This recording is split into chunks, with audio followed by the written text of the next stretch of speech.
আসসালামু আলাইকুম। আজকে বানাবো দুন্দুল ভর্তা। এই যে দেখেন, প্রথমে দুন্দুলগুলো ছিলে নিচ্ছি।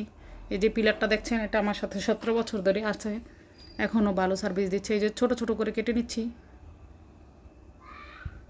এরকম ছোট ছোট করে কেটে তারপর পানি দিয়ে ধুবো।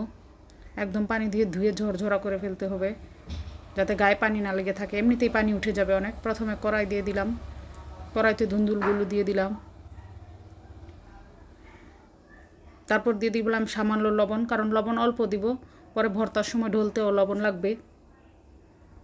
তারপর ঢাকনা খুলে দিলাম। দেখেন কত পানি উঠে গেছে। আর ডেকে দেওয়া যাবে না, কারণ ডেকে গেলে অতিরিক্ত সিদ্ধ হয়ে যাবে।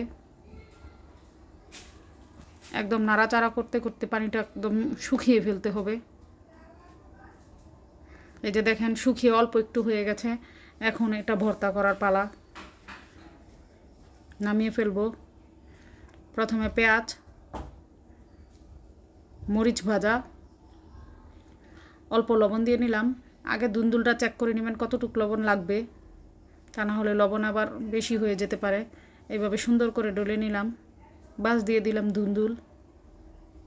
এভাবে বাসায় একদিন ট্রাই করে দেখতে পারেন। গরম ভাতের সাথে মুখে রুচি চলে আসে, যাদের জ্বর বা অসুস্থতায় মুখে কোনো রুচি আসে না, এটা খেয়ে দেখতে পারেন। বাসায় একবার ট্রাই করে দেখতে পারেন। সবাই ভালো থাকবেন। আল্লাহ হাফেজ।